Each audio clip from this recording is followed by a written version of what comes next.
Hello, this video is what I think about standardized tests. I've talked a lot about standardized tests in other videos about education, but I think I'm going to dedicate a video just specifically for it because it's really important. Education should be based, somebody's knowledge about stuff should be based on their scores on standardized tests. I think that's pretty much common knowledge. I shouldn't explain why. I think the educational system and the meritocracy is based on that more in England than in America, which is a good thing. Makes England education better. In America, your grades are basically mainly based on the whim of your teacher, whether or not your teacher likes you. And that's kind of, you know, like, that's old school. It's like, get in the king's favor type of stuff. It's not a real meritocracy. So there should be two criteria, or I guess three criteria, on how good somebody is, or I guess four, mainly, but it should mainly be standardized tests.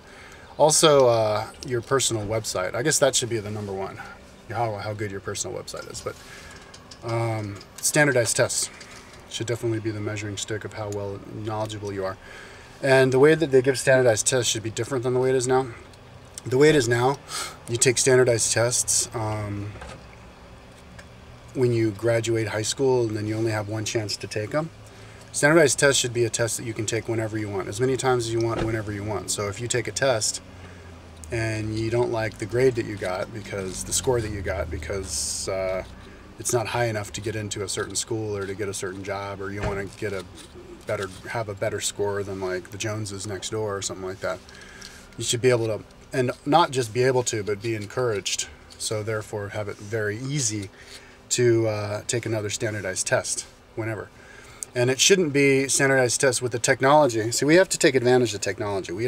There's always this lag time. We never take advantage of technology when it comes out. And so that's my job, to tell you where that it's time for us to use technology for what we can, and that is not having to take these standardized tests in certain standardized test rooms. You can just take a standardized test yourself at your house. All you do is turn on your video camera, and the video camera has on the screen, program it on the screen, or if you can't do that, just put your freaking watch in the video camera and just take the standardized test and just do it. And so then you know that you're doing it within the time period that the rules of the standardized test allow. You know that you are, so you know that you're not cheating. There's no way you can cheat. You can see from the guy taking the test that they're not looking around and taking the test.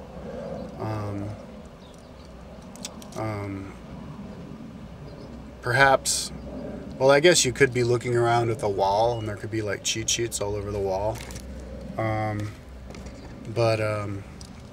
So perhaps like libraries should be outfitted with certain rooms, and you know, and you sign in and it says that you were in the room. Or you just have, oh wait, duh, before you take the test, I'm stupid. Before you take the test, you just film the room. You film all over the room. And then in the same video, you just hook the camera up, and then you take the test. And there you go. There's no way you can be cheating because you see the dude right there. And then you show the paper before you take the test, all the papers, how it's all blank, both sides. You empty out your pockets, you lift up your shirt, so you don't have anything, and then you just take the test, and then you show the test that has all the scores.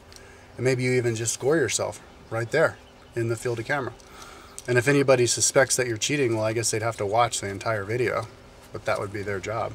That would be their decision to do that. And if somebody ever gets busted cheating, well, then that's their stigma for the rest of their life. So it's kind of like there's a whole lot of reason not to cheat.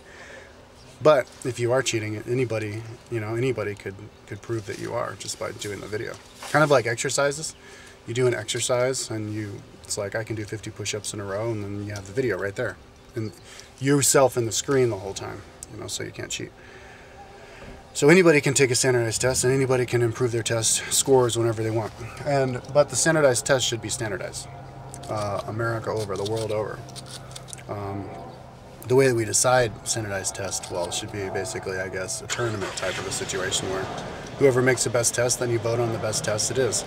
But there should be standardized tests for every single subject. There should be a standardized test for history, for math, for geography, economics, politics, zoology, astronomy, astrology, everything, hundreds of them, and then a whole mix of them. And then so you just put on your website your score, and of course the screen capture or the embedding of your standardized test right next to it. So if anybody wants to watch you take it, and so there you go. And then you have a score.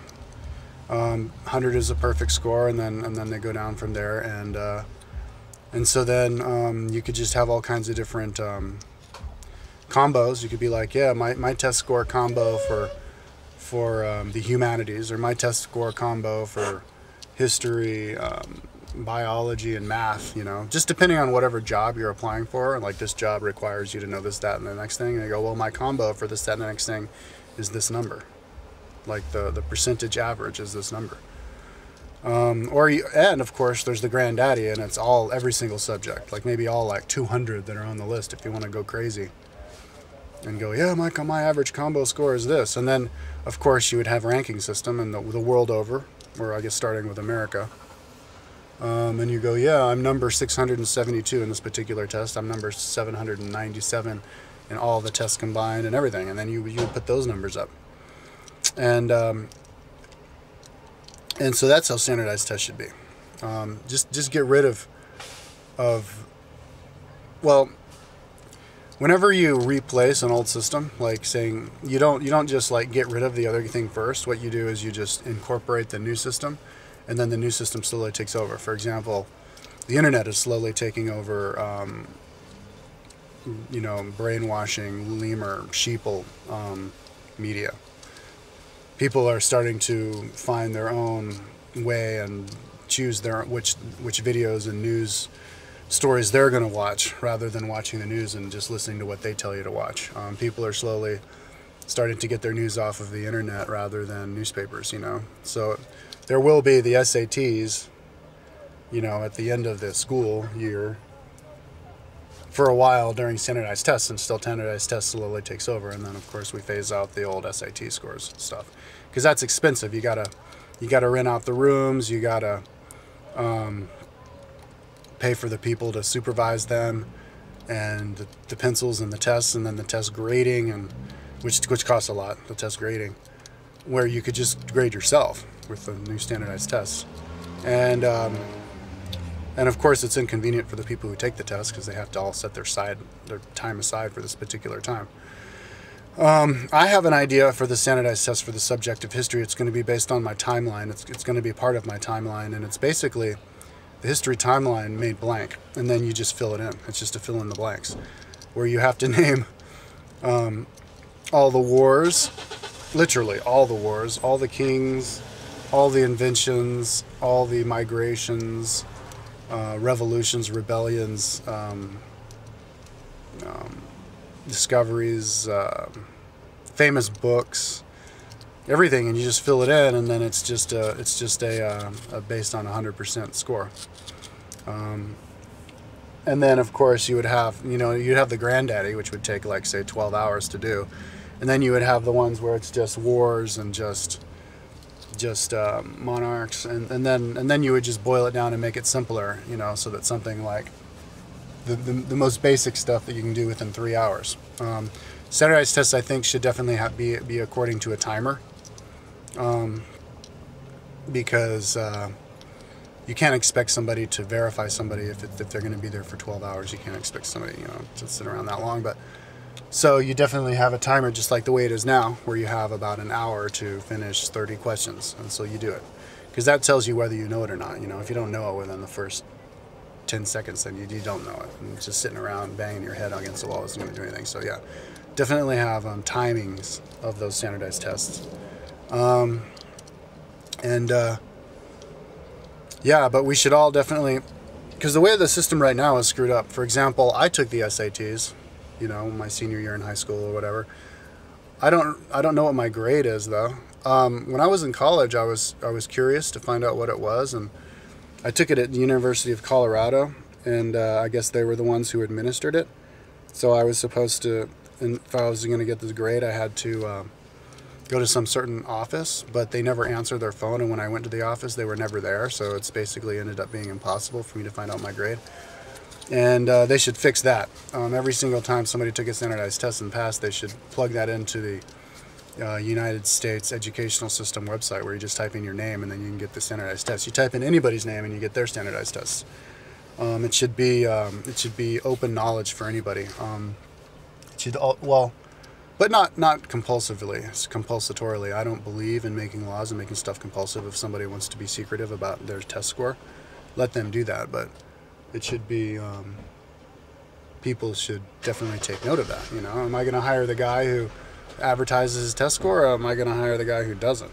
I would hire the guy who does, because the guy who doesn't is secretive, and secretive people, you can't trust them because they don't trust you. So, you know, somebody who lies all the time is going to think that you're a liar. And so if they're lying to you, or if you think that you're lying, they think that you're lying when you tell them something. That means they're a liar. That's just how it works. So that's just naturally going to give people a reason to want to share their test scores on their websites. But also, it should be voluntarily, where, you know, the United States educational system has the system up where you type somebody's name and you get all their test scores on there, on all the subjects. You know, like me, I'm not interested in math, but maybe I would be if there was a standardized test to be like, all right, well, let's study for it. And when there are standardized tests that are so easy to take and so ubiquitous, and there's a standardized test for every single subject, it's going to motivate people to actually study that subject and be like, oh yeah, I'm going to study it to see how I can do on the standardized test. Right now, there is no standardized test that you can take. You can only take the standardized test if you're already, if you're like between the ages of 18 and 19 and you just graduated high school. I bet you kids who drop out from high school aren't even allowed to take the test. I mean, they're obviously not encouraged to take the test, but I bet you they're not even fucking allowed to take the test because they're not enrolled. Rules, you know. So, and normal people not allowed to take the test, can't take the test. Just cut all that red tape out, and just what you want to do is just freaking make standardized tests right there. You print it up on the internet, you set it up in your room, you film the thing, and then you go. And that's that.